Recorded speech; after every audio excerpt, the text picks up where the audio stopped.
un día nuevo, una charla nueva. Seguimos con la misma energía como desde el primer día de la cuarentena, pensando y repensando algunos conceptos de las relaciones internacionales. Hoy nos toca el tema de no proliferación en una era de incertidumbre con Eduardo Díez. Él es licenciado en Relaciones Internacionales, magíster en Paz y Resolución de Conflictos de la Universidad de El Salvador.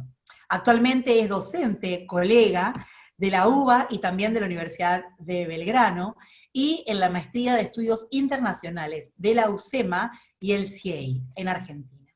Es director ejecutivo de la Fundación Diálogo Argentino-Americano, coordinador del Comité de Asuntos Nucleares y miembro del Comité de Estados Unidos del Consejo Argentino para las Relaciones Internacionales del CARI. También ha tenido un paso que yo siempre lo veía por el Ministerio de Defensa como director general de Asuntos Internacionales de la Subsecretaría de Relaciones o de Temas Internacionales. Ya ni me acuerdo, miren, hace tanto que no estoy en el ministerio que no me acuerdo ni las funciones de algunas secretarías, de temas internacionales. Así que nos veíamos muy seguido en la función. Él es un gran docente, un gran colaborador del CEPI. Muchísimas gracias, Eduardo, por estar acá presente. ¿Cómo estás? Contanos a todos y a todas. Muchas gracias, Luciana, por la presentación y a todos los que están aquí presentes. Veo muchas caras conocidas y algunas de ellas saben mucho más de algunos de los temas que voy a tratar, así que espero que contribuyen con sus opiniones que van a ser muy valiosas para todo el mundo. Y también estamos con Alejo Sánchez, que nos acompaña. Él es miembro del Observatorio de Defensa y Seguridad, que ahí está tomando mate, así que también quiero que te presentes y que le des una cálida bienvenida a nuestro invitado y a todos los que te van a estar escuchando hoy. Bueno, muchísimas gracias por la oportunidad. Es un honor participar de estas charlas del CEPI y como miembro del observatorio y como un apasionado de los estudios de la energía nuclear y todas las dinámicas que se manifiestan en este tópico. Me pareció muy gratificante que me hayan invitado para poder intervenir en esta entrevista, así que muchísimas gracias. No, por favor, en realidad nos encanta que más jóvenes profesionales, como todos los miembros de los observatorios, puedan tener también esta posibilidad de estar hablando y dialogando con toda la comunidad del CEPI, que es mucho más allá de la UBA y mucho más allá de Buenos Aires. Como sabés, Eduardo, estuvimos en una charla anterior con otro gran profesor y amigo, Tomás Vieda, hablando sobre temas de no proliferación. Lo que me gustaría es que nos cuentes, ir del lado más global de la no proliferación, cómo está la situación de la no proliferación a nivel global, y después ya Alejo te va a ir preguntando cosas que vamos a ir desde lo global a lo nacional. ¿Te parece bien? Me parece perfecto. Bueno, somos todos oídos. Bueno, muchas gracias. Obviamente, entre los múltiples interrogantes que tenemos en estas semanas y estos meses que trae la cuarentena, ¿no?, impulsada por la pandemia a nivel global, una de ellas es, bueno, ¿qué impacto va a tener este fenómeno en distintas áreas de cooperación o de incluso conflicto a nivel internacional? En el caso de la no proliferación todavía no está claro hacia dónde vamos a ir, si vamos a ir a un mundo más negociado o un mundo más distante. Lo cierto es que todavía estamos como en la película, ¿no?, de El día que la Tierra se detuvo, ¿no? Todavía no sabemos hacia dónde va a avanzar la situación, si hacia una mayor cooperación o al contrario un mayor debilitamiento del régimen de no proliferación nuclear. Lo cierto es que la pandemia a nivel global no es que rompió la dinámica que venían trayendo las relaciones internacionales. Lo cierto es que ya se vivía una suerte de globalización sucia, ¿no?, con un debilitamiento de los mecanismos multilaterales, la ONU, la OMC, bueno, con la pandemia la OMS también sufrió sus problemáticas particulares, el G20 no demostró liderazgo, a nivel regional tampoco. Se veía en los tiempos previos a la pandemia avances significativos en las instituciones de cooperación regional, como la CELAC, como la UNASUR o la PROSUR, ¿no? El mismo Mercosur venía estancado hace bastante tiempo, y la pandemia no ayudó mucho en estos campos en particulares. Es decir, el orden internacional liberal y regional venía debilitado, y la pandemia yo creo que ha sumado a esta situación. Una situación que además traía crecientes tensiones entre las grandes potencias, ¿no? Entre China y Estados Unidos, entre Estados Unidos y Rusia, entre la India y China, entre India y Pakistán, ¿no? O sea, temas que a veces son recurrentes, pero que se vivía particularmente por la guerra comercial, por las tensiones fronterizas entre algunos de estos países, por otras dificultades que hacen a las cuestiones estratégicas, pero también económicas, que venían dificultando antes de la pandemia. En algunos casos la pandemia inclusive permitió acelerar algunas de estas dinámicas negativas que afectan la globalización y la cooperación internacionales, pero ya venía la situación bastante complicada, teníamos la militarización progresiva del espacio, ¿no? Durante la pandemia se anunció oficialmente, ¿no?, la creación del Space Force. Hablando de eso, les recomiendo la serie Netflix, que está bastante divertida. Se notaba una falta de pragmatismo a la hora de dialogar entre algunas potencias, particularmente aquellas que deberían ser principales responsables del sostenimiento del orden internacional. Se veía, y durante la pandemia se aceleró el surgimiento, la consolidación de populismos conservadoras, de un retroceso de la democracia, que lamentablemente hace 10 años que instituciones que se dedican a medir el grado de democracia observan a nivel internacional como retrocede, ¿no? Tuvimos la ola que llegó a la costa, y bueno, la ola retrocede, ¿no? Y es lo que lamentablemente se observa. Entonces, hay dinámicas que se observaban a nivel macro, ya de antes de la pandemia, y que lamentablemente la pandemia en algunos casos aceleró, ¿no? Y además la pandemia incentivó, ¿no?, millones de personas quedándose sin trabajo, millones de personas con gran incertidumbre sobre su futuro familiar, y eso también aceleró las tensiones dentro de las sociedades. Más allá de que en el caso de Estados Unidos hay tensiones, o la situación actual se explica también por una trayectoria muy larga, que sin lugar a dudas también la pandemia aceleró, porque hay 30 millones de personas sin trabajo, las minorías están sufriendo mucho más esta circunstancia, y eso hace un cóctel que en este caso afecta todavía más la situación.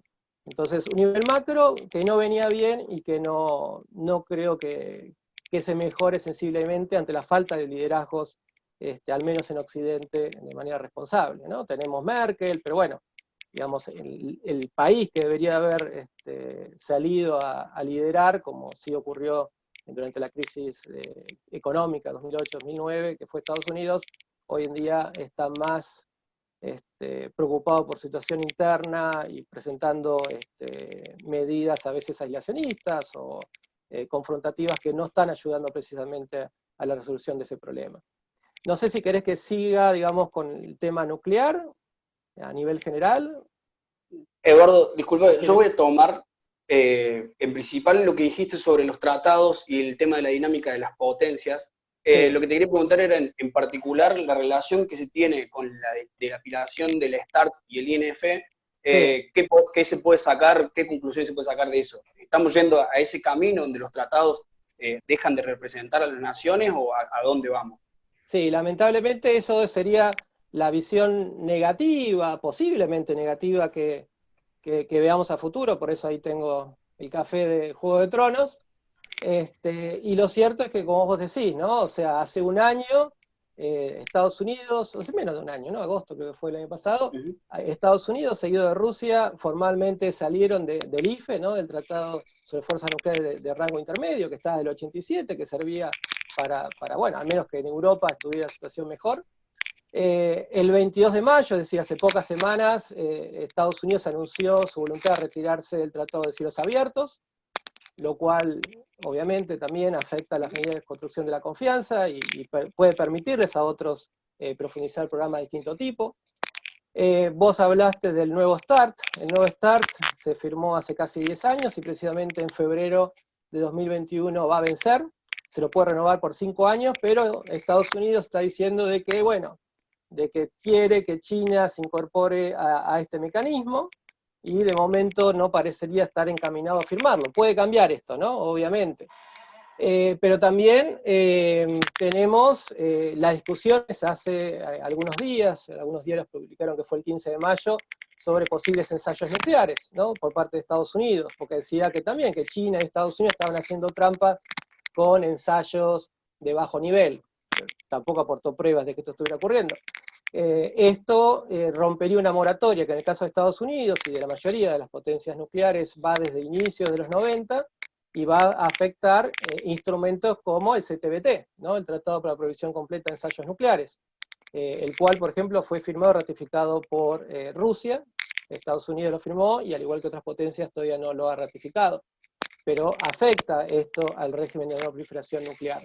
Tenemos también, los desarrollos de misiles hipersónicos por las grandes potencias, nuevas doctrinas nucleares, la de Estados Unidos 2018, la de Rusia, Putin la firmó esta semana, que le dan más espacio a las armas nucleares en sus estrategias militares, que permiten su uso en caso de ataques convencionales. Todo eso obviamente afecta el régimen de no proliferación nuclear, los compromisos, y el delicado balance que hay entre derechos y responsabilidades de los países poseedores de armas nucleares y aquellos que no lo tienen. La piedra basal, muchos dicen, o el instrumento más importante que hace la no proliferación, es el Tratado de No Proliferación, el cual iba a tener, ¿no?, la 10ª conferencia de revisión en abril pasado. Iban a ser los 50 años de la entrada en vigor del TNP, iban a ser los 25 años desde que se declaró, ¿no?, indefinido el tratado, e interesante para la Argentina, un argentino es el presidente del proceso, ¿no? O sea, el Gustavo Slavinen, un embajador muy preparado en temas de no proliferación nuclear. Entonces, la situación el agravamiento del tema nuclear en Irán y en Corea del Norte, voces que en Japón, en Arabia Saudita, en Corea del Sur, llaman a la posibilidad de ellos mismos armarse por no confiar en Estados Unidos, o para demostrarle a Irán o a Corea del Norte que ellos también poseerían armas, ¿no? Todo eso afecta, ¿no?, la situación. Tenemos una conferencia de desarme que en los últimos 20 años, 2 veces solamente pudo trabajar con una agenda de trabajo consensuado. ¿Por qué? Porque el problema de la conferencia de desarme, como el TNP, como en su momento TIA UNASUR, funciona con regla del consenso. Si bien eso ayuda a que sea lo más democráticamente posible, porque hay que escuchar a todas las partes y tratar de incluirlas en un documento final, con que una parte se oponga, fracasa todo el sistema. De hecho, el TNP, en 2 de las últimas 3 conferencias de revisión, no pudo acordar un documento final, e inclusive para esta conferencia de revisión, las reuniones preparatorias no lograron consensuar un documento de recomendaciones. Eso obviamente haría a la parte negativa o la visión no muy optimista de lo que nos puede esperar en el campo de la no proliferación. Sí, y en este sentido, hablando del tema de las potencias, yo lo quería preguntar cómo se traduce la dinámica China-Estados Unidos al escenario nuclear. ¿Cómo son los campos, los desafíos, las perspectivas y los escenarios que se pueden pactar de acá al futuro? Sí, a ver, el arsenal nuclear chino es muy inferior a nivel cantidad que el norteamericano. Obviamente China, con todo su avance en los distintos campos de la ciencia, ha logrado avances muy significativos en desarrollo de artefactos nucleares, de misiles, de proyectiles para, digamos, transportar ese tipo de artefactos, pero digamos que si bien sería interesante avanzar con un mecanismo de no proliferación o de limitación o de verificación que involucrara a China, que también involucrara a Francia, ¿no?, que involucrara a Reino Unido, ¿no?, que involucrara al grupo nuclear legal, poseedor de armas nucleares, sería positivo, pero para que esto ocurra requiere una transformación muy importante de la dinámica del diálogo que están teniendo en los últimos años China y Estados Unidos. ¿Esto puede ocurrir? Puede ocurrir, sea porque prime el pragmatismo, inclusive en la actual administración, o porque llegado noviembre haya un cambio en el gobierno norteamericano y esto favorezca un reset, ¿no?, de las relaciones, como hubo en su momento un reset en la relación entre Estados Unidos y Rusia, bueno, un reset en la relación entre Estados Unidos y China, nuevamente, o sea, China tiene capacidad nuclear, ha modernizado y sigue modernizando los mismos, pero todavía, si contamos los numeritos, Estados Unidos está muy por encima. Lo que pasa es que la competencia entre China y Estados Unidos no se limita solamente a los artefactos nucleares o a la seguridad, sino, bueno, comercio, tecnología, 5G, carrera espacial, etcétera, etcétera. Y con respecto a esa pregunta y el tema de los escenarios, la pregunta es qué se puede llegar a esperar de un sistema internacional post pandemia con respecto a la reconfiguración de amenazas dentro del ámbito de las cuestiones nucleares. Siempre se habla del terrorismo nuclear, de la posibilidad de agentes paraestatales con la posesión de armas nucleares, pero la pregunta es si la pandemia y el coronavirus afectan y atribuyen a estas cuestiones. Perdón. Bueno, la pandemia produjo, hay que ver hasta cuándo va a durar la situación, un impacto económico muy significativo, ¿no? Hizo que muchos países, muchos gobiernos se concentraran en los asuntos domésticos, que descuidaran, si se quiere, el escenario internacional, y digamos que si estamos en una situación de malestar social, de deterioro económico, los países pueden llegar a caer en estrategias similares al del pasado, ¿no? Volverse proteccionistas, cerrarse, presentar una cara más asertiva, aunque sea, o dura, en negociaciones con otros países también para consumo doméstico, y eso obviamente no va a favorecer el contexto. No significa que todos los países vayan por ese camino, en el tema de la no proliferación, buena parte de la comunidad internacional sigue apoyando este objetivo, ¿no? El 7 del 7 de 2017, no sé, creyeron que el 7 trae buena suerte, entonces lo firmaron ese día, firmaron el tratado para la provisión, ¿no? de armas nucleares, ¿no? Hay 81 países que lo han firmado, hay 36 que lo han ratificado, no entró en vigor, Argentina todavía no lo firmó, de hecho, pero demuestra que al menos buena parte de la comunidad internacional sigue comprometido con el objetivo de la no proliferación, pero el problema es que este tratado no lo firmó ningún país poseedor de armas nucleares, entonces como que nosotros nos comprometemos a no comprar Ferraris, pero bueno, si no podemos comprar Ferraris, no vamos a afectar mucho el mercado de ese producto. El desarme de los desarmados sería. Claro, bueno, eso lo dijo Ruda en su momento. De hecho, la Argentina inicialmente, durante varias décadas, se mantuvo fuera del régimen de no proliferación nuclear, por considerarlo discriminatorio en ese sentido, ¿no? El desarme de los no desarmados, pero sí, de los no armados. Con respecto a eso y la firma del TNP y el club nuclear, ¿se puede esperar que ese club sea grande, ya sea de forma legal, ilegal? Uno que tiene la visión un poco más pesimista de lo que es el contexto nuclear, dice es imposible que haya un nuevo actor nuclear, pero se ve el caso Irán, el caso de Corea del Norte, que amenaza con el equilibrio del sistema, y algunos actores que ya están desarrollando sus propias capacidades en represalia de esto. Sí, a ver, tenés el club nuclear legal, que hoy en día son los 5 miembros permanentes del Consejo de Seguridad. No lo era cuando se creó el TNP, porque China, Beijing no formaba parte de Naciones Unidas en el 68-70, recién ingresa en el 71. Pero fuera del club nuclear tenés algunos países como Corea del Norte, como Israel, como India, como Pakistán, que tienen efectivamente armas nucleares, y países sospechosos de haber encarado o de todavía tener algún interés en ese tipo de artefactos, como con efectos disuasivos, esperemos, como es el caso de Irán.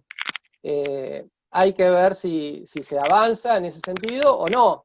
Pensemos también del lado positivo de la pandemia, es que ha producido una situación económica tan desastrosa que en el caso de Irán, sumado a las sanciones de distinto tipo que tiene, se le hace muy difícil continuar un programa de gran envergadura en ese camino. No significa que sea imposible.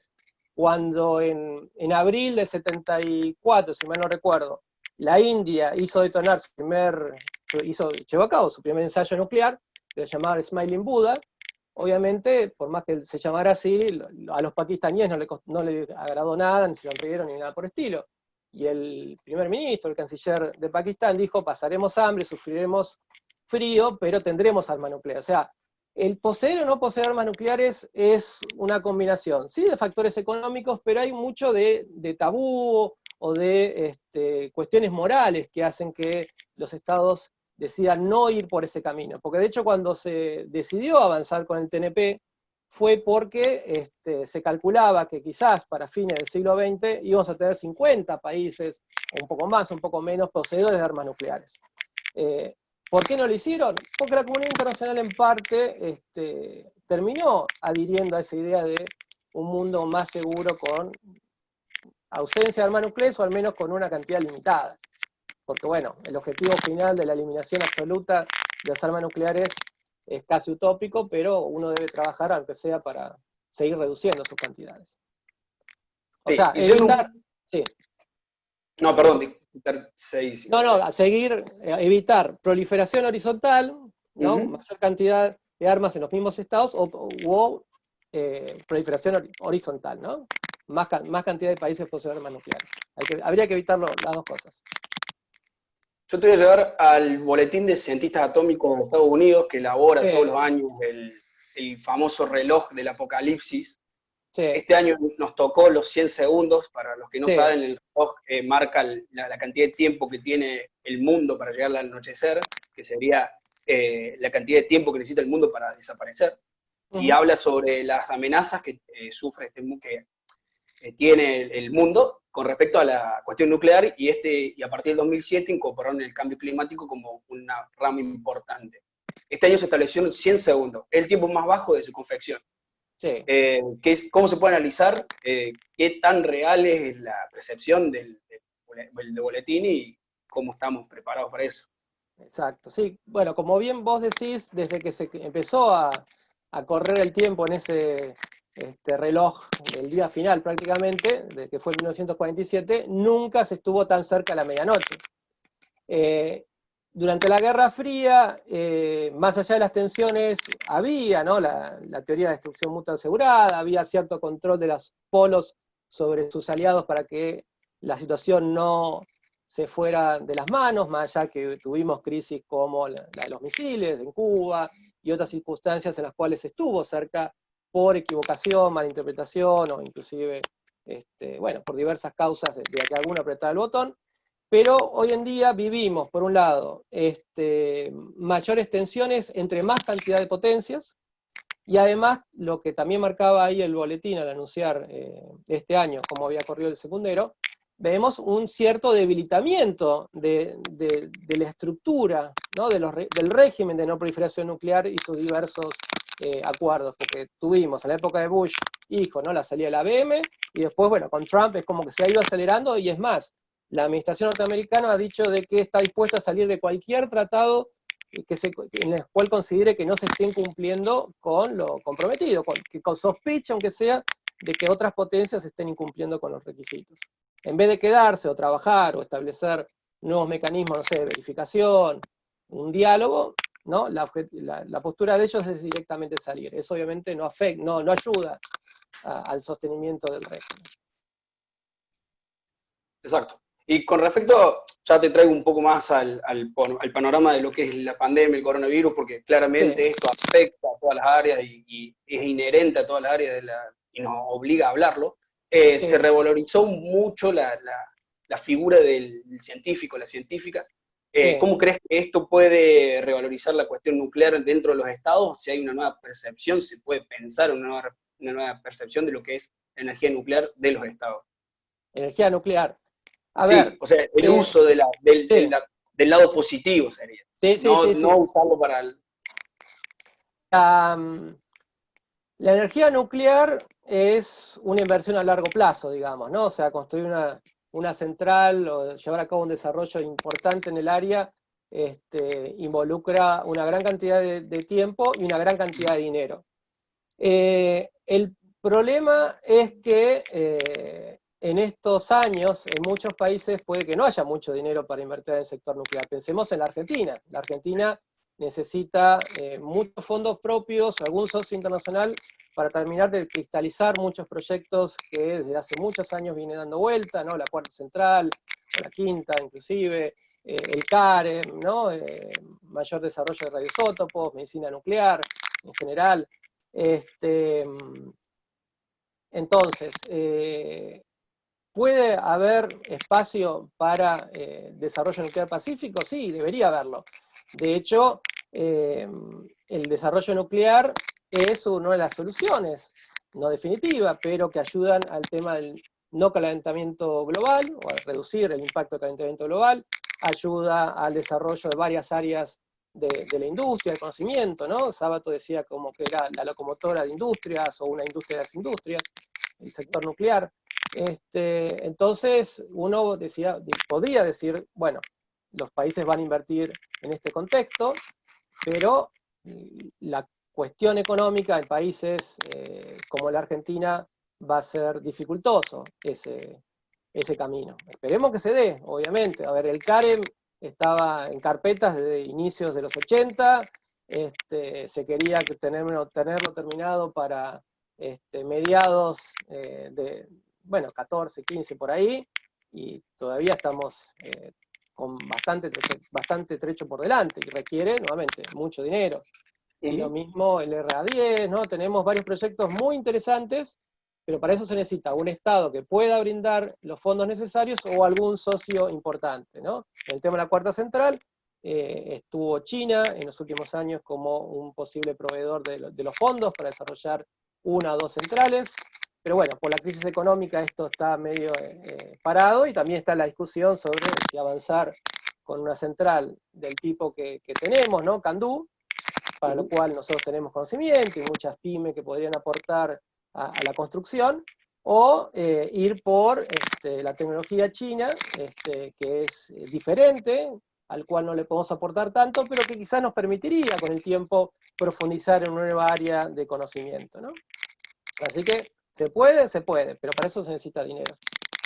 Sí, y en eso de la cooperación surge el dilema entre cooperación y sí, o desafiar un Estado y otro. ¿Cómo se puede analizar el sentido del sistema, si es un sistema que coopera para el objetivo de la no proliferación, o es un sistema que vive desafiando esas leyes, esos tratados, para hacerlo un poco más inseguro, sería?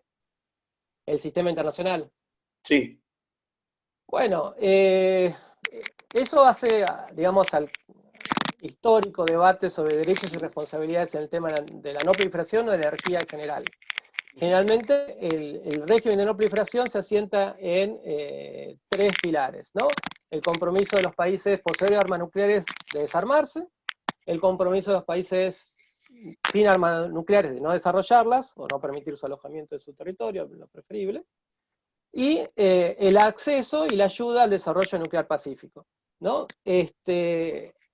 En los últimos años han habido mucha inestabilidad en este delicado equilibrio, ¿no? Los países que tienen armas nucleares han tratado de imponer distintas medidas para controlar, dicen ellos, mejor la transparencia del desarrollo nuclear de muchos países. Ahí tenemos el protocolo adicional, que más de 120 países lo han firmado, la Argentina y Brasil no, pero bueno, tenemos la VAC, llegó el caso que la hemos usado como pantalla, dicen unos, o como explicación de por qué no requeriríamos un protocolo adicional.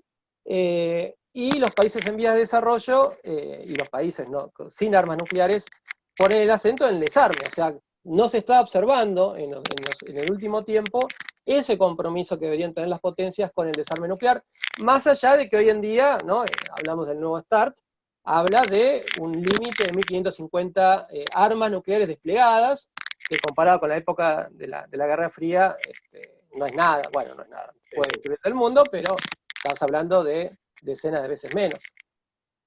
Entonces, el sistema internacional y la dinámica que se ve en el sistema internacional van a ayudar o van a entorpecer el avance del régimen internacional en su conjunto, o van a favorecer o van a entorpecer algunos de los pilares que tenemos, ¿no? El desarrollo nuclear pacífico, el desarme o la no proliferación.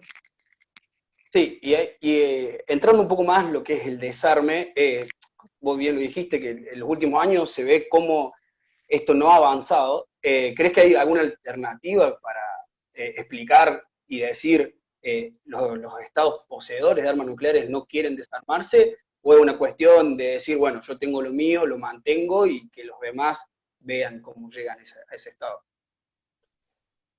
Y, a ver, depende siempre los avances o retrocesos de la dinámica que hay entre las potencias. Hoy en día estamos viviendo un otoño, por lo menos, no quiero decir un invierno, a nivel relaciones interpotencias. Pero bueno, si hay cambios políticos, si la interdependencia hace ver a las partes involucradas la necesidad de, aunque sea, ir dando ejemplos de avance en el campo de la no proliferación, podemos esperar que sea la administración actual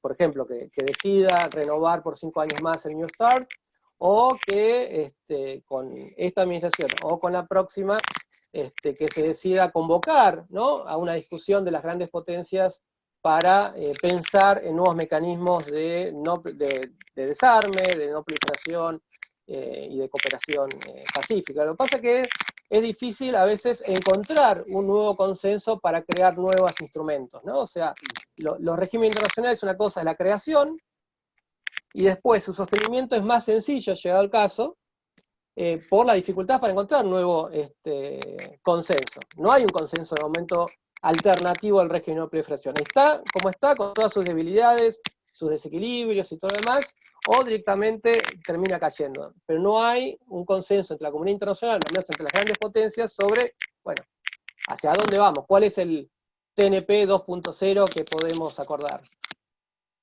Exacto. Y con respecto, ya te traigo al ámbito nacional, el Sí. 31 de mayo se cumplieron 70 años de la creación de la Comisión Nacional de Energía Atómica. Estos 70 años fueron un largo camino de interrupciones, creaciones, proyectos, no proyectos, que bueno, las cuestiones políticas lo marcan. ¿Qué balance se puede hacer de una Argentina que fue pionera, que exportó y que fue modelo en la cuestión nuclear? ¿Qué balance se puede hacer hoy al futuro o al presente futuro con respecto a la energía nuclear nacional? No, sin lugar a dudas, como bien vos decís, la Argentina fue pionero, ¿no? Creó ahí en 1950, un año antes que los brasileños, la comisión que se iba a encargar de estas temáticas. Y a diferencia de Brasil, la Argentina ya hace bastante tiempo es un gran exportador de tecnología nuclear a nivel latinoamericano. De hecho, cuando se hizo la exportación ya hace mucho tiempo a Perú, fue por mucho considerado la primera exportación de tecnología nuclear, un país en vía de desarrollo, otro país en vía de desarrollo. Le hemos exportado a Argelia, Egipto, Australia, Holanda, en Arabia Saudita se está trabajando en el desarrollo nuclear de ese país, en otros países le hemos colaborado, podemos colaborar, o estamos directamente colaborando también. O sea, la Argentina es un país muy avanzado, o sea, ocupa un nicho en la industria o en la tecnología global de relevancia en el campo nuclear. Pero todavía, o para futuro, requiere duplicar esfuerzos y duplicar presupuestos, ¿no? Sea con fondos propios o externos, como dijimos hace unos minutos, si queremos terminar el CAREM, si queremos terminar el RA10, si queremos avanzar con una mayor producción de radioisótopos, si queremos bueno, exportar más tecnología nuclear, vamos a tener que invertir, ¿no? O sea, no se hace una tortilla sin romper huevos y sin dinero. La cuarta central es una necesidad, ¿no? Es una necesidad por el desarrollo eventual de la economía, va a necesitar energía, y además para reducir un poco la dependencia de los combustibles fósiles, ¿no? Para una mayor diversificación de la matriz energética. La cuestión es que, como dijimos, ¿no? Lleva tiempo y lleva mucho presupuesto, hay muchos costos que no se prevén. Pensemos Atucha 2, ¿no? Atucha 2 se decidió, ¿no? Estaba avanzado el 85%, dijeron, bueno, vamos, en vez de invertir en construir una nueva, va a llevar su tiempo, va a llevar mucho dinero, hagamos Atucha 2. Se presupuestó que iba a costar, está ahí el destacado especialista doctor Vieda, me va a poder corregir en todo caso, pero se calculaba, ¿no?, que iba a terminarse, cuando se comenzó el presupuesto, 700 millones de dólares. Costó más de 3.000 millones de dólares, ¿no? O sea, podríamos casi haber terminado o hecho una nueva central, mucho más moderna, con sistemas de seguridad post-Chernobyl, casi post-Fukushima, porque además se calculaba que se iba a terminar en 2010, se terminó en 2014 y a los ponchazos.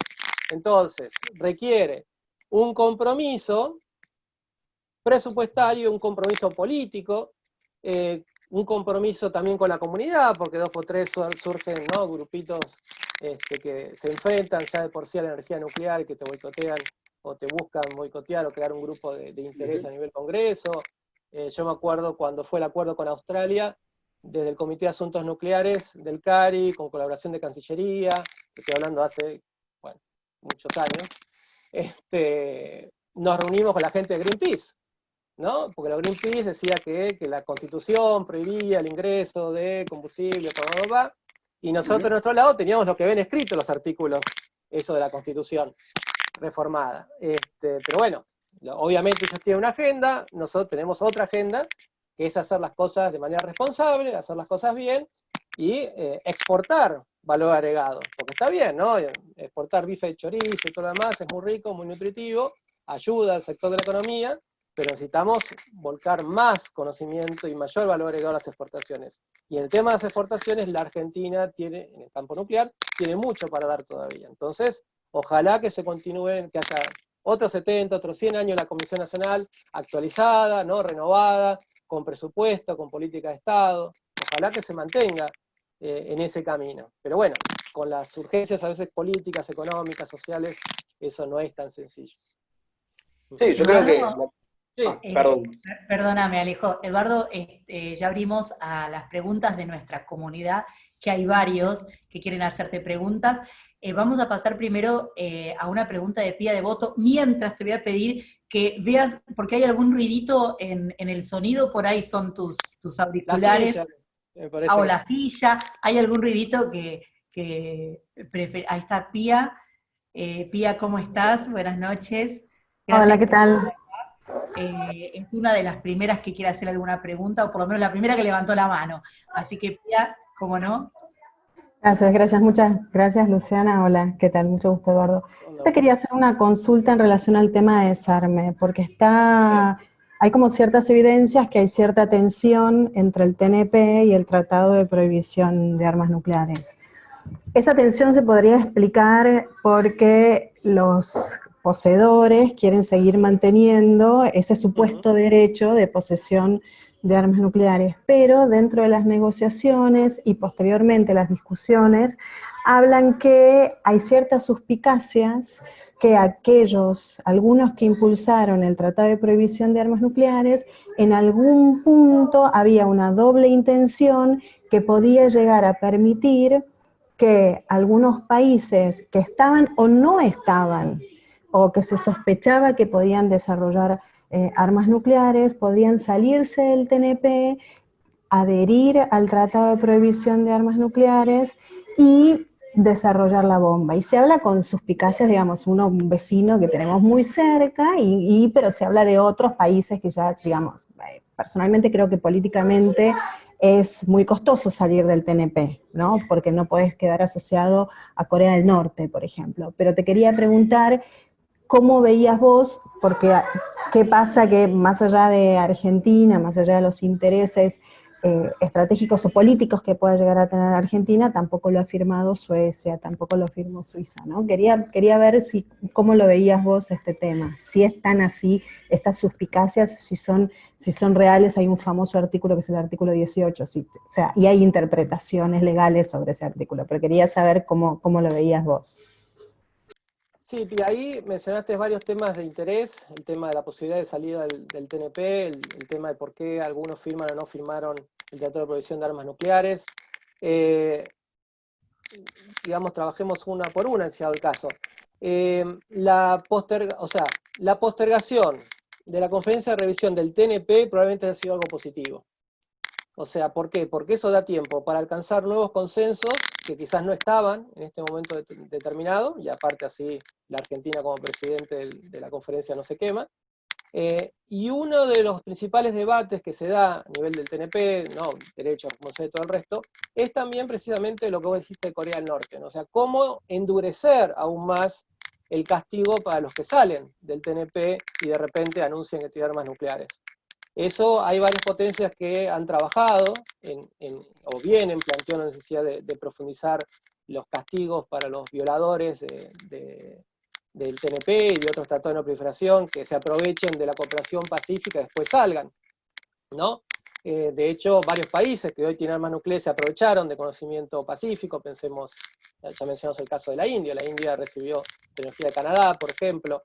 De hecho, La India hizo el ensayo, el primero, ahí en el 74, el mismo mes que firmó un acuerdo de cooperación nuclear con la Argentina, con lo cual varios países se pusieron a mirar a ver qué estamos haciendo nosotros, no solamente de los brasileños, ¿no?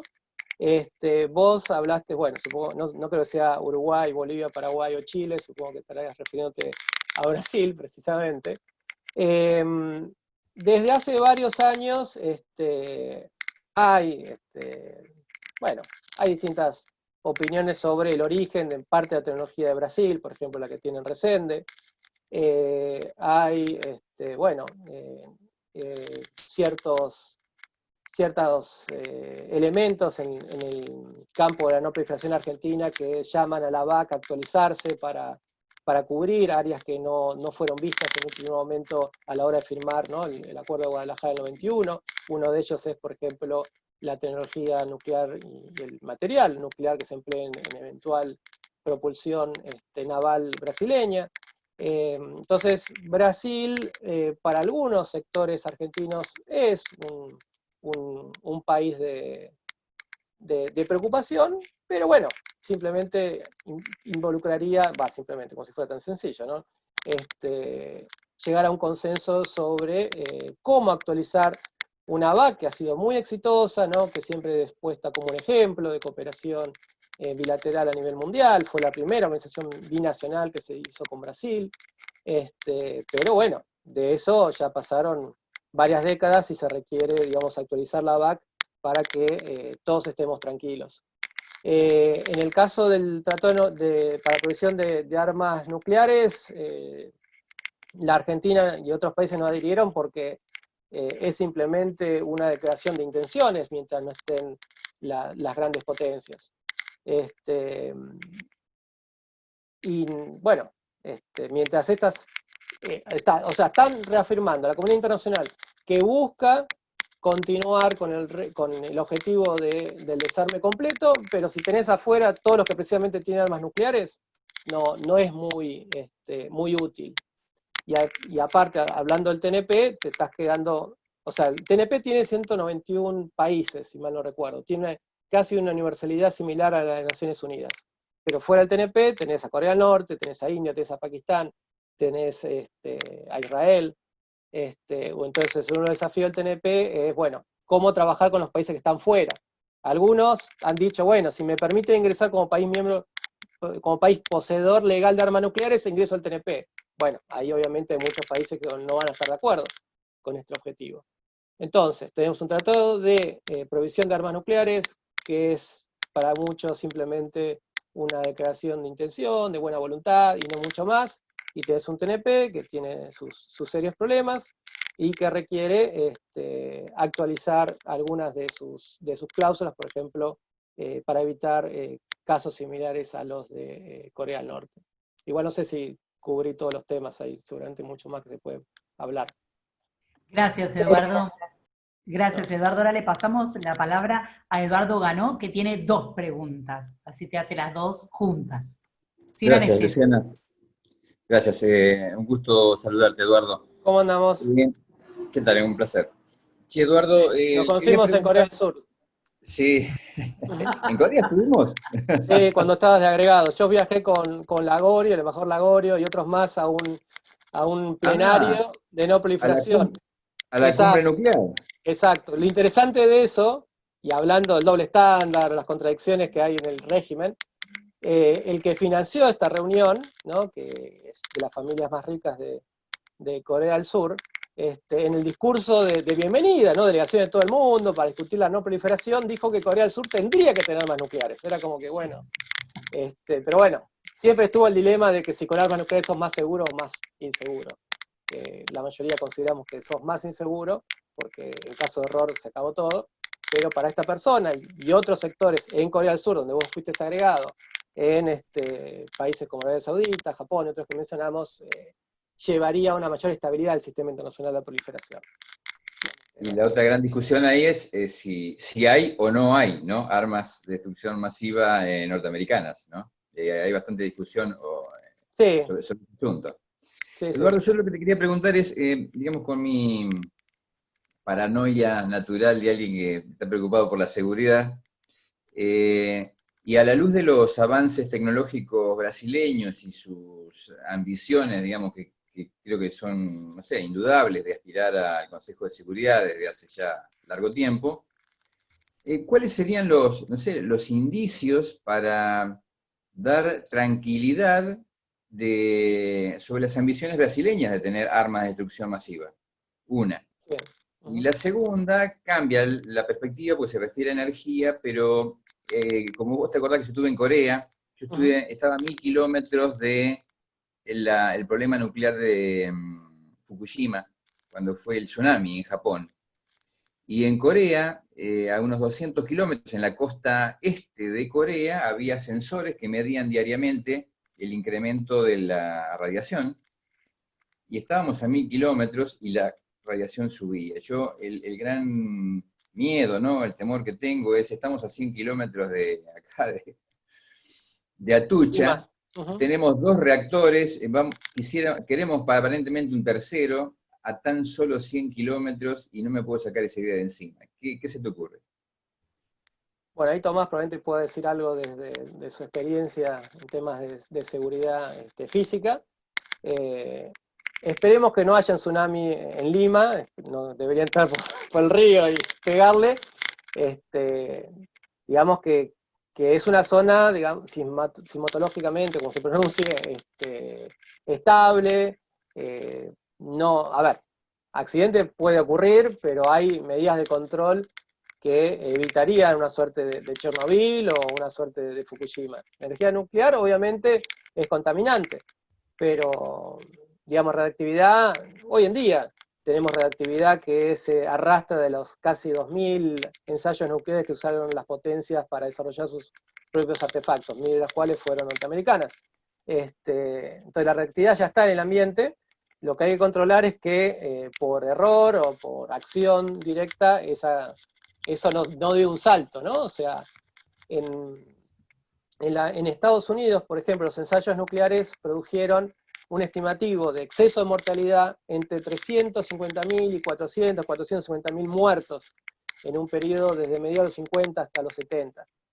A eso no va a pasar en Lima, y bueno, hay medidas físicas que buscan evitar que algo de esto ocurra, ¿no? Evitar que el reactor empiece a expulsar, digamos, bueno, sustancias radioactivas a la atmósfera. Toda tecnología, digamos, tiene sus riesgos. Si vos tenés una planta de carbón o una planta de gas, una planta de combustible, te puede explotar el tanque y vuelan todos al diablo, ¿no? Acuérdense las instalaciones de YPF ahí cerca de Mar del Plata, o cosas por el estilo, que si hay un accidente hay víctimas. La cuestión es trabajar para limitar al máximo la posibilidad de esos accidentes, o de sabotajes o de ataques. Ninguna tecnología es infalible, pero los estados hace mucho tiempo vienen invirtiendo mucho trabajo y mucho dinero, ¿no? O sea, el costo de las tecnologías de seguridad post-Chernobyl y post-Fukushima se incrementaron sensiblemente, y el costo final de una planta, pero para precisamente evitar que esto ocurra. No hay un 0 chances de que ocurra, porque es imposible, pero se ha trabajado para que esto sea muy poco probable. Posible sí, pero probable no. ¿Y de Brasil? Y de Brasil, bueno, con Carnegie Endowment, ¿no? Participamos durante varios años con Federico Merque, con Rafael Grossi, a veces con Julián Gadano, en reuniones en las cuales entre los se discutía, era precisamente el programa nuclear brasileño, el programa de submarino nuclear brasileño, ¿no? Y ahí, bueno, más allá de la posibilidad eventual de cooperar entre 2 países, recuerden cuando vino Bolsonaro, el otro año se firmó una carta de intención para trabajar en propulsión nuclear, o para trabajar en el intercambio de tecnología, quizás de material submarino. Lo cierto es que se debería trabajar, ¿no? En mecanismos de verificación, en lo posible, de ese tipo de tecnología y del combustible que se utiliza. El problema es que la BAC no cubre, ¿no? Ese tipo de de artefactos, como por ejemplo la propulsión nuclear. Entonces, uno de los desafíos que tiene la VAC a la hora de pensar en actualizarse es cómo cubrir esto para estar tranquilos, ¿no? O sea, yo me acuerdo, tuve que dar una presentación sobre el submarino brasileño, y justo a mi lado estaba una chica de Kazajstán, y entonces le pedí que hablara en ruso, porque a mí no me salía la pronunciación, era que confía pero verifica, ¿no? Eso es lo que hay que hacer, ¿no? O sea, Brasil hace muchos años que viene trabajando en tema de propulsión nuclear. No es sencillo, ¿no? Acuérdense cuando lamentablemente el buque ese que estaba amarrado, nuestro, se dio vuelta, dijimos, bueno, listo, vamos a trabajar en propulsión nuclear como si fuera algo sencillo. Brasil lo viene haciendo hace muchos años. En su momento le pidió ayuda a la Argentina, creo por 2008, 2009, para el desarrollo precisamente del reactor, del submarino. No se avanzó mucho, tampoco íbamos a recibir nosotros una gran cantidad de beneficios, en ese momento al menos, cuando se plantearon las negociaciones. Sería bueno, obviamente, que se pudiera colaborar con Brasil de una manera para construir confianza y también para, llegado el caso, nosotros también acceder a ese tipo de tecnología. Tecnología submarina, la tecnología del reactor pequeño que se utilizaría en el submarino, probablemente nosotros tengamos más para aportarles a los brasileños que ellos a nosotros. Así que confíen, pero verifican. Muchísimas gracias, Eduardo, y gracias a Eduardo Gano. Vamos a pasar a una pregunta de Johan Duarte, que es miembro del Observatorio de Política Internacional del CEPI. Johan, ¿estás ahí? Sí, sí. Hola, ¿cómo están? ¿Bien? ¿Cómo andamos? No, mi pregunta es relacionada con los tratados que firmó el año pasado Bolivia, acuerdos, perdón, de cooperación nuclear. No sé, digamos, como evidentemente después de lo que pasó en el país, no sé cómo evalúas esos acuerdos que tuvieron. Decían que era para cooperación, digamos, para propósitos agroindustriales, medicinales, de investigación. ¿Cómo evalúas esas conversaciones? ¿Las conversaciones con la Argentina o con el OIEA? No, Bolivia, Rusia, A ver, las grandes potencias tienen generalmente, o son de las primeras interesadas en controlar la proliferación nuclear, porque un club exclusivo es mucho más interesante, o sea, es mejor para las potencias, para hacer un ejemplo así medio burdo, cenar en el comedor del Jockey Club que ir a la Brava o a la playa comunitaria de Mar del Plata a juntarse con 20 millones de personas. Obviamente tiene más prestigio y más influencia en el sistema internacional. Entonces, durante la Guerra Fría, de hecho, las grandes potencias se preocuparon para que la proliferación no se expandiera. Inclusive, Gran Bretaña tuvo que espiar a Estados Unidos para acceder, y hubo científicos británicos que fueron a la cárcel por espiar en Estados Unidos para cederle tecnología y secretos nucleares a Gran Bretaña. Algo pasó parecido con las distintas potencias. La Unión Soviética no quería darle mucha ayuda a China en su desarrollo nuclear, militar, siendo que eran socios al menos en los primeros años. Entonces, acuerdos para medicina nuclear, para aplicación nuclear en agricultura, en alimentos, que se viene haciendo hace muchos años, ojalá que se mantengan en ese sentido. Me acuerdo, sí, que Bolivia está desarrollando todo un centro de investigación nuclear, y bueno, ojalá que continúe en ese camino, porque tiene mucha aplicación en la industria y en la salud de la comunidad boliviana en este caso. Así que ojalá que continúe. Muchísimas gracias, Eduardo. Bueno, y para dejar un poquito más en tranquilidad a la audiencia también del CEPI, hay dos cuestiones de seguridad que quisiera plantear. Una, le voy a pasar la palabra a Carlos Franzante, que va a contar algo sobre seguridad física seguramente, y yo voy a hacer un aporte desde el derecho internacional humanitario. Ustedes saben que el protocolo 1, artículo 56, tenemos, digamos, terminantemente prohibido, obviamente, cualquier ataque a cualquier instalación que a su liberación libere fuerzas peligrosas que puedan dañar a población civil. Esto sea tanto represas como centrales atómicas. Por eso la Argentina dispuso desde el artículo 16 de ese protocolo la señalización con escudos naranjas de aquellos lugares que esas instalaciones críticas se llaman, que contengan sustancias peligrosas que puedan afectar a la población civil. Eso desde el lado internacional del derecho internacional humanitario. Y ahora le voy a pasar la palabra a Carlos Franzante, que es también docente de las especializaciones y las diplomaturas de asistencia en emergencias y catástrofes, que dé él un comentario sobre este contexto y este aspecto. Carlos, ¿estás por ahí? Sí, hola Luciana, hola Eduardo, tanto tiempo, Hola ¿cómo vos. estás? Hola vos. Tengo barro ahora, por eso Sí. capaz que no. No, sí, te reconozco.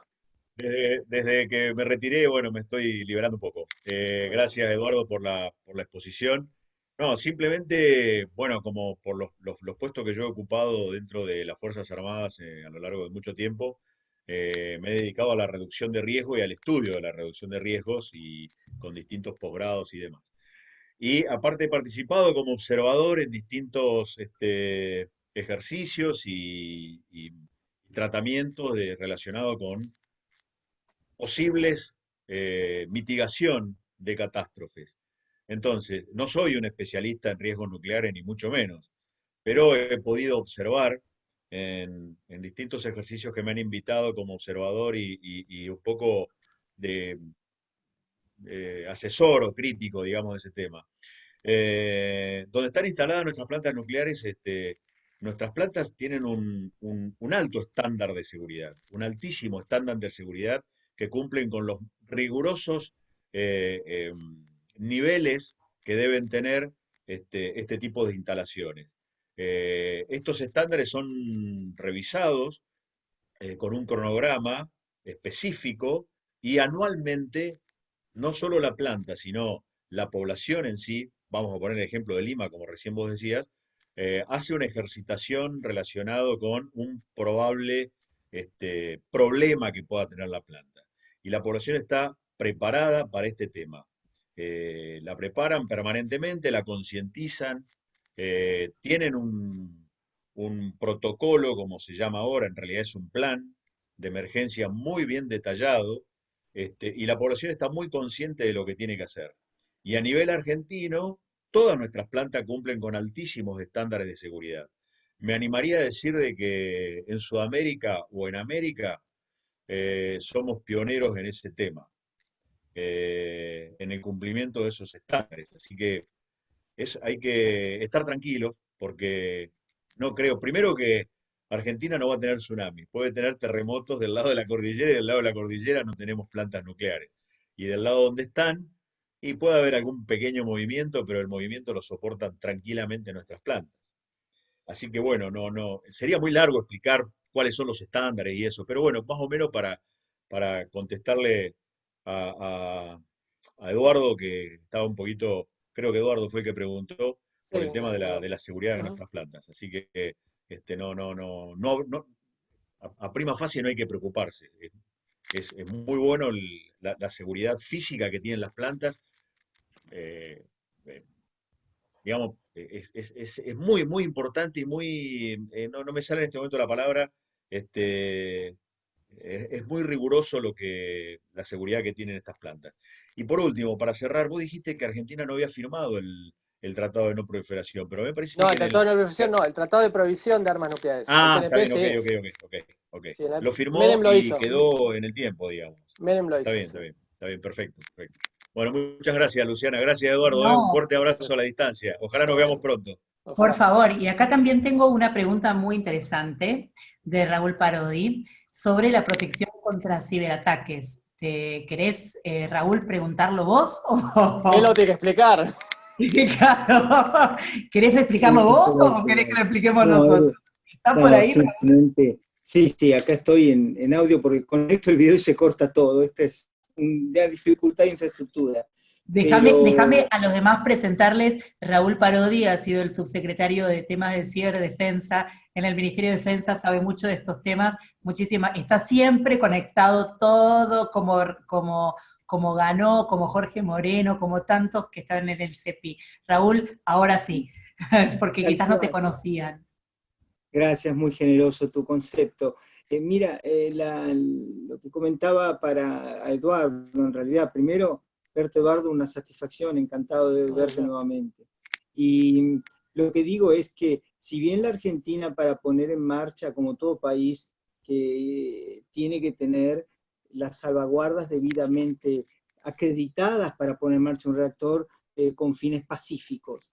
La consulta es un comentario un poco abonando lo que tú dices, que es el tema que no son los ataques perdón, los problemas de emisiones radiactivas no devienen en general de problemas tsunami o físicos. El problema más grave en nuestros casos son las protecciones contra un ciberataque. ¿A qué voy? Todos los sistemas estos tienen montados, ¿no es cierto?, sistemas OT, manejados por sistemas extremadamente complicados. De todas maneras, un moderador simplemente en un reactor nuclear que es trabado por producto de que alguien interviene sobre él, levanta temperatura, no modera la fisión, y esto es un Chernobyl.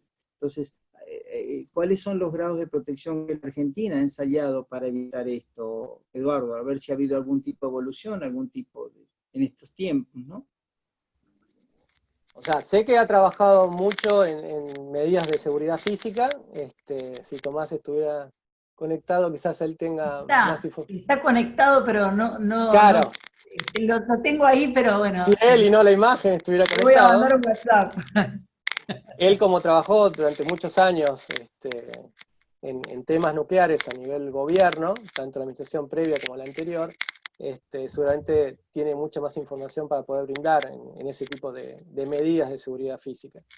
Yo tengo conocimiento general, pero la verdad no estoy para profundizarlo. No, lo comprendo. A esto voy con el marco de que muchas veces nos resguardamos de las protecciones, el marco físico real, de la seguridad física, y dejamos de lado este otro segmento de la posibilidad de ataque cibernético. El que yo creo que hoy en día lo deben estar considerando también como seguridad física los ataques cibernéticos.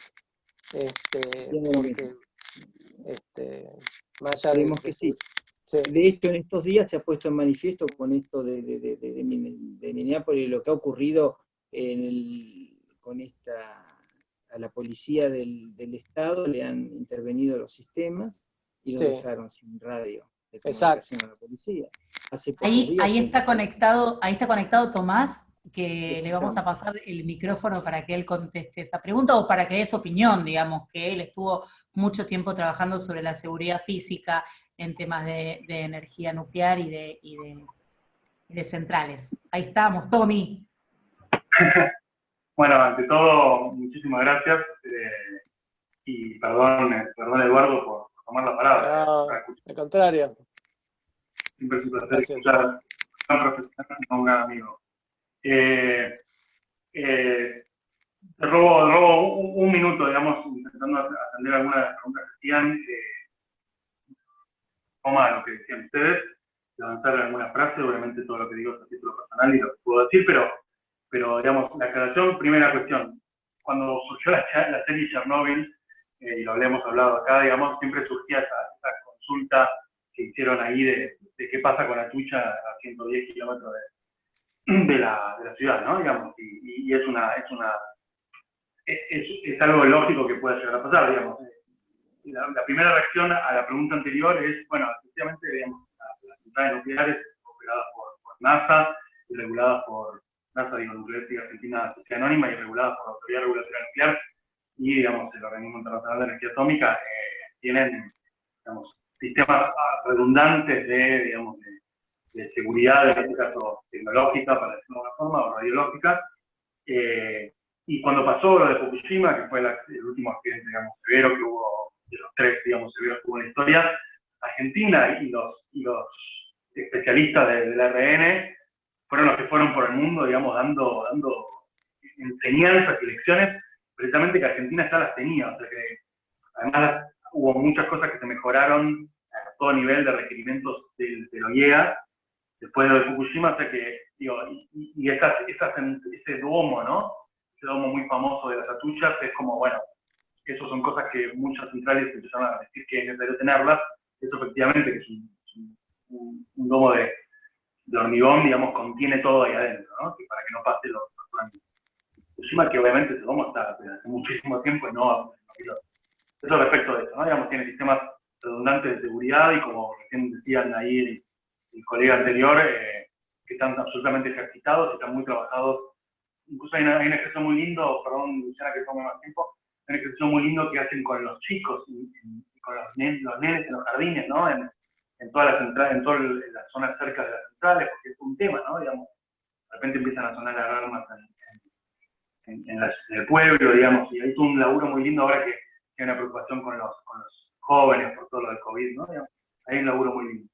Respecto de esto segundo, bueno, efectivamente, en términos de medidas de seguridad física nuclear hay obviamente muchísimas, hay mucho entrenamiento, hay muchas inspecciones de seguridad física nuclear, y lógicamente el tema de cybersecurity y ciberdefensa es una de las prioridades, lo había sido, digamos, anteriormente y lo es a nivel mundial.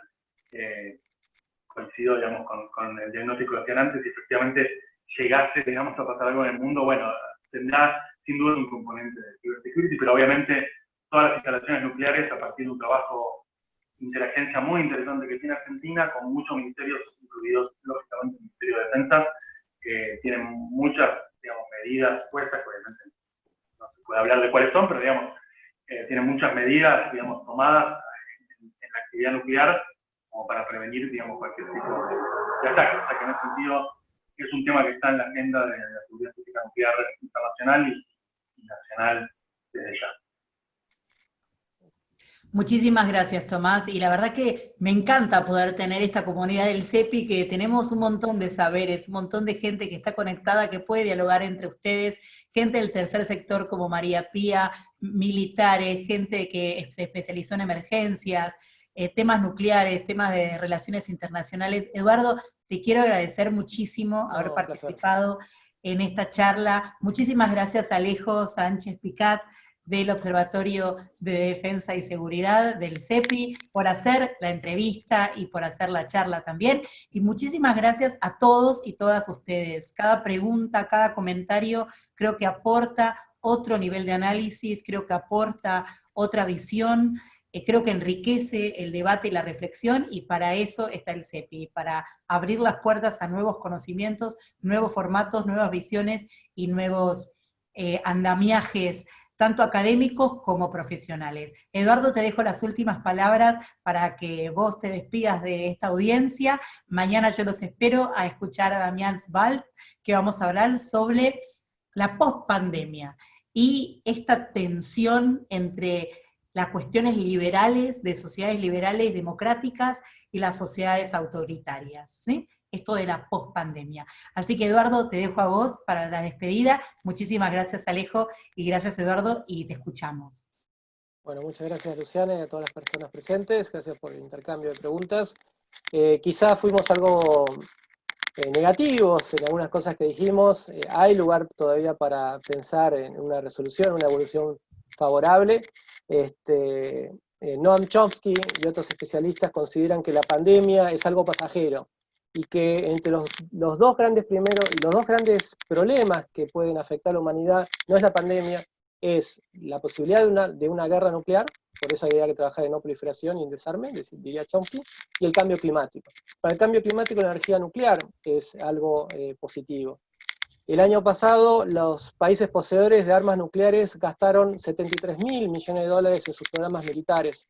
Ojalá que en los próximos años dediquen un poco más al desarrollo pacífico y a la colaboración con otros estados, y no tanto a desarrollar este tipo de artefactos mortíferos. Así que bueno, seamos positivos, pongámosle todo el apoyo posible a Gustavo Slavinen en su presidencia de la próxima conferencia de revisión. Ahora tiene más tiempo para arribar a consensos. Apoyémonos en la gran labor que viene haciendo Rafael Grossi en el OIEA, o sea, la Argentina hoy en día es potencia en el campo nuclear, así que aprovechemos esas circunstancias, y bueno, con un corazón idealista y una mente realista tratemos de progresar, ¿no?, en este campo tan complicado como el desarme, la proliferación y el desarrollo pacífico. Me encanta la última frase, te la voy a robar. Les mando un beso y un abrazo a todos y todas. Muchísimas gracias, nos vemos mañana a las 7 de la tarde con Damián Svaldt.